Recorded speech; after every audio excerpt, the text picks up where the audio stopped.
Oke, halo guys, balik lagi di channelnya Aset Production. Kali ini kita akan bahas salah satu crypto project.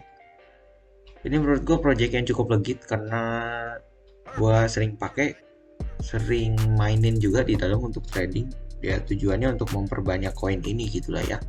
Nah, koinnya itu namanya Phantom. Buat teman-teman yang belum pernah dengar, ini adalah sebuah coin network gitu ya, dimana dia punya network seperti Ethereum. Jadi di dalamnya ada smart contract, kita bisa istilahnya menukar dengan koin lain gitu, kemudian jual beli NFT atau segala macam, pokoknya seperti Ethereum tapi lebih cepat, lebih murah, kurang lebih seperti itu ya. Kita akan bahas kenapa sih Phantom ini menjadi salah satu koin yang masih potensial walaupun kenaikannya sudah sangat banyak ya. Kalau kita cek chartnya sebentar di sini, jadi dulu sempat gue beli Phantom di 0,2, lalu kalian lihat harganya sudah sampai sekarang di hampir 2,8, berarti hampir 10 sampai 14x ya kalau kita lihat di sini.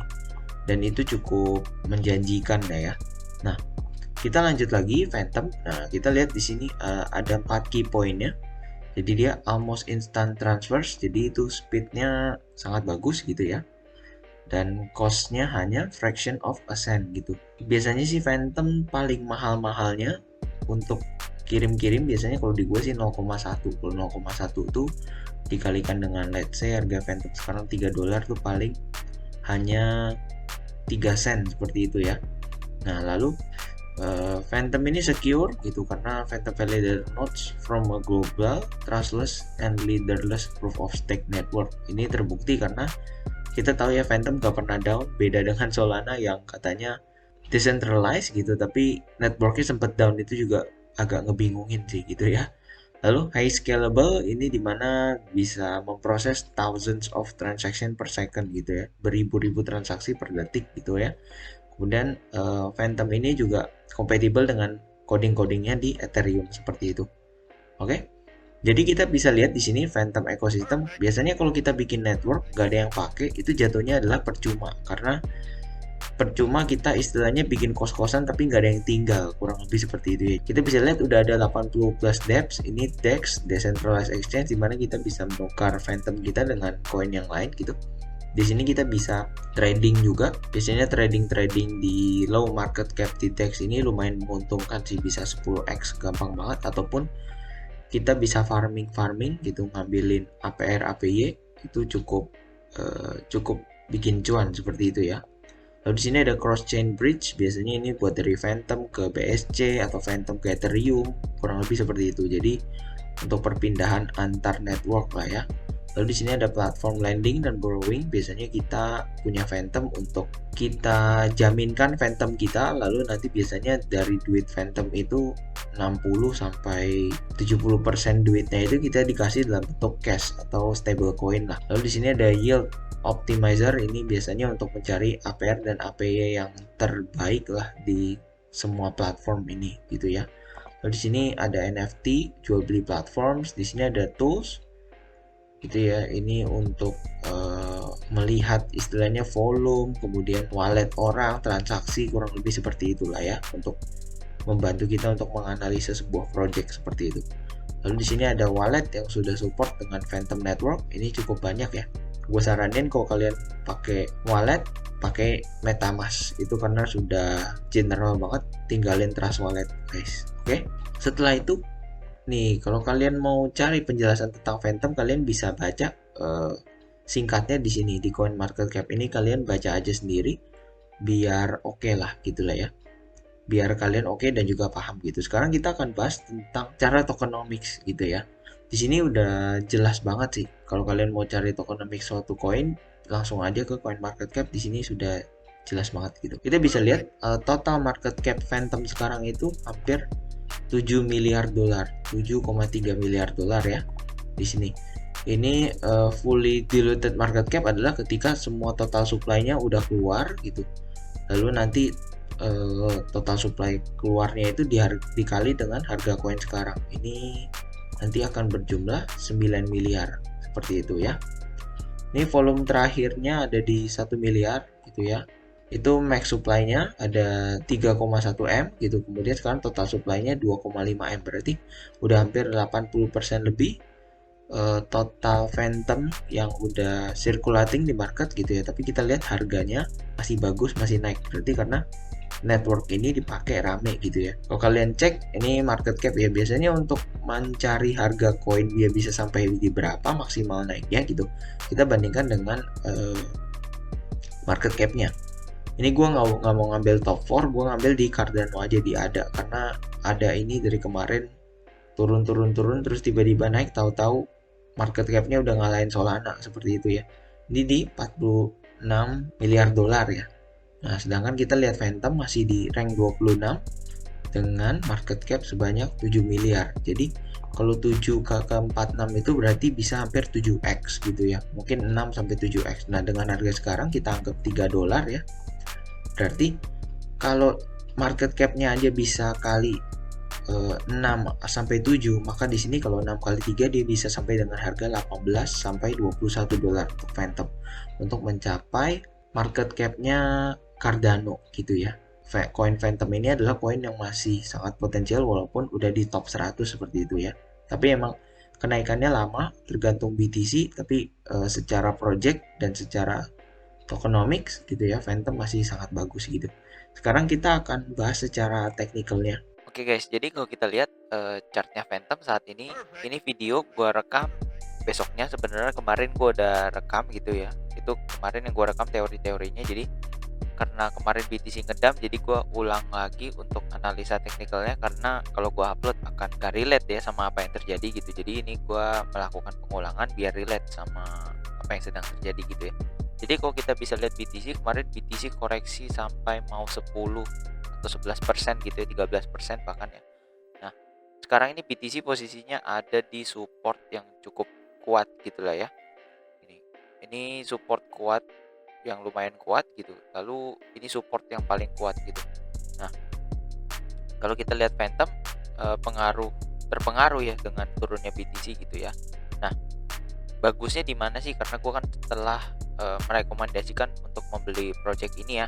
Nah, buat gue balik lagi tujuannya, kalau kalian trading, kalian boleh banget sekarang HK Phantom ini, tapi nanti kalau cuma 10 atau 15% udah harus dijual, tapi jangan lupa stop lossnya ya. Kalau misalkan kalian udah turun 5-10%, kalian harus buang seperti itu. Tapi kalau tujuannya untuk investasi, gue bisa nyaranin untuk beli di area sini. Di area sini ya. Area sini itu sekitar 2,1920.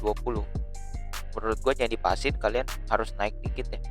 Boleh dinaikin kayak 2-3% di 2,25 atau 2,21 itu nggak masalah gitu ya. Lalu di area kedua kalian bisa akumulasi di sini nih, di candle yang ini di sekitar 186 ataupun 187 seperti itu. Jadi kalian bisa akumulasi di area sini gitu ya. Lalu di area yang ketiga gue menyarankan kalian untuk masuk di area keempat. Gue sih nggak berharap bisa ke sini ya, karena kalau sampai ke sini itu agak bahaya sih untuk market crypto ke depannya gitu loh. Apalagi kita lihat kalau misalkan Phantom ke situ, mungkin BTC bisa di angka 30.000 gitu ya. Jadi menurut gue itu cukup bahaya, dimana aset-aset altcoin kalian beli pasti gue jamin udah halving dari kalian beli kalau sekarang gitu ya. Kita lihat penurunannya kalau misalkan dari sini ke bawah ya. Di sini kita lihat ya. Jadi kalau misalkan kita HK di sini lalu kita tahan, kita bisa lihat ya penurunnya hampir mau 50% gitu. Jadi sekali lagi gue tekankan untuk yang trading, kalau mau beli sekarang jangan di hold ya. Kalau nanti rugi harus ada sistem CL-nya, karena kalau dia turun ke sini aset kalian akan berkurang 50% dan dia butuh pump 100% lagi untuk kalian bisa BEP seperti itu ya. Nah, sekarang pertanyaannya gimana pembagiannya? Kalau menurut gue di sini, kalau kalian ingin DCA, usahakan gunakan budget yang banyak gitu. Maksud gue, tentu emang kalau budgetnya 10 juta silahkan diantrikan di 3 tempat ini gitu. Jangan budget 1 juta kalian main DCA, menurut gue agak nggak relate ya gitu, karena masih terlalu kecil uangnya untuk melakukan DCA seperti itu. Kecuali emang ada uang tiap bulan yang kalian spend untuk satu koin seperti Bitcoin atau Ethereum, itu boleh gitu. Nah, contoh kalian punya tiap bulan kalian punya 500.000, mungkin ya 200.000-nya bisa BTC, 200.000-nya bisa Ethereum gitu. Lalu mungkin 100.000-nya bisa coba ke Phantom gitu ya. Kurang lebih seperti itu. Nah, Jadi kalau kita mau ngukur target Phantom ke depan sampai mana sih gitu ya. Di sini gua akan pakai Fibonacci retracement. Di sini gua akan bukain di sini ya. Kita bisa lihat di sini angka golden areanya 1618. Ini adalah kurang lebih target kenaikannya Phantom gitu. Bisa di 4,8, 4,9 seperti itu. Kita juga bisa ngomong 5 lah gitu ya. Nah, kemudian untuk kalau kita mau ngecek supportnya Phantom gitu ya. Support yang berdasarkan Fibonacci kita bisa tarik dari sini kemudian ke atas nih ya. Kita bisa lihat secara Fibonacci itu tuh ada di area sini. Ada di area sini kita lihat ya, ini support sangat kena sama Fibonacci gitu ya. Lalu area ini juga tapi hampir kena. Ini boleh kita hitung nggak masalah gitu ya. Jadi untuk area sini juga boleh dibeli gitu ya, karena kita melihat ada supportnya di sini ya. Tapi emang dikit lagi baru kena Fibonacci. Nah, jadi mungkin dua area ini yang bisa kalian akumulasi gitu loh. Jadi kalau misalkan dia sampai sini gitu, atau budget beli kalian sebesar $300 gitu ya. 300, maka kalian bagi dua. Jadi di sini 150 gitu ya. Kemudian di bawah sini area 618 ini di 150 gitu. Jadi walaupun kalian melakukan teknik DCA, ketika DCA jangan diantri satu area karena support itu agak lebar ya. Apalagi kita lihatnya daily jangka panjang gitu, dimana support dan resisten itu bisa cukup lebar gitu. Kayak kita lihat di sini support dan resistennya kan cukup lebar ya, dari 3,4 sampai 3,15 gitu. Kalau misalkan kita semua mau jual di sekitar 34730 gitu ya, ketika dia naik gitu, kemudian kita ngarepin ini dia 34730, maka nggak akan turun, malah yang terjadi kita rugi seperti itulah ya. Nah, jadi makanya baik sell ataupun buy kalian harus taruh di beberapa level agar lebih aman seperti itu.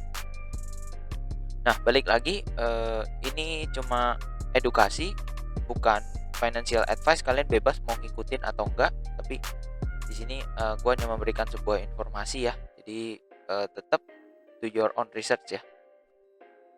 Oke, jadi untuk chart pattern di Phantom gitu ya.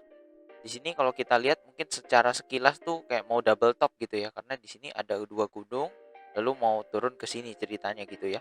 Nah, di sini gue mau bilang ini belum terjadi double top gitu, karena kita lihat di sini belum terjadi ya. Yang namanya di double top itu sudah terjadi seperti ini. Ini baru kita ini sebut dengan double top. Tapi kalau ininya belum terjadi, maka belum disebut dengan double top, karena ketika di sini mungkin BTC mantul, Phantom ikut mantul, mungkin bisa naik lagi seperti itu. Jadi masih banyak kemungkinannya. Di sini kalian juga bisa lihat ada satu chart pattern yang belum kebentuk tapi bisa diprediksi ya. Jadi di sini kalau kita lihat Phantom itu membentuk yang namanya cup and handle. Jadi ini cup, ini handle-nya gitu ya. Nah, gue berharap di sini handle-nya terbentuk, di mana Phantom akan sideways di sini sebentar gitu ya, membentuk base support, lalu dia akan nanti naik lagi sampai sini. Nah, ketika kalau ini terjadi, kalau misalkan kita ukur juga ukuran cup-nya ya dari sini sampai di bawah sini kurang lebih, kalau kita ukur dari area resistennya, maka target penyampaiannya juga 48 49 kurang lebih seperti itu. Jadi menurut gue sudah ada dua indikator. Kalau ini terjadi ya, sudah ada dua indikator yang support untuk istilahnya Phantom bisa sampai ke 4,9 atau $5 seperti itu. Jadi mari sama-sama kita coba untuk akumulasi lalu berharap dia seperti ini ya. Nah, tapi kalau misalkan dia tidak terbentuk seperti ini malah turun lagi, maka kalian harus lakukan adalah DCA pelan-pelan seperti itu. Jadi gue berharap buat kalian yang mau melakukan DCA jangan pakai duit panas yang sekali hajar terus yakin langsung naik, tidak gitu, karena DCA kita berharap untuk jangka panjang, tidak dalam jangka pendek ya. Jadi mungkin kalian bisa akumulasi nanti pas lebaran atau mungkin pada saat Natal bisa dicairkan, kurang lebih seperti itu. Itu juga sebagai alat untuk hedging dengan inflasi, di mana inflasi sekarang 7% ya. Jadi agak cukup harus berani untuk melakukan investasi, karena aset kita yang diem di tabungan itu berkembangnya tidak 7%. Jadi kita harus kejar at least setahun itu harus ada return dari uang kita sebanyak 7% seperti itu ya. Jadi itu aja untuk video kali ini. Jangan lupa untuk di like, komen, dan subscribe. Kalau kalian suka konten-konten kayak gini, boleh di like, di komen, lalu dikabarin aja. Nanti gue akan bikin lagi terkait dengan project-project yang menurut gue menarik lainnya, lalu kita akan bahas juga dengan teknikalnya. Jadi see you kalian di video-video lainnya. Bye.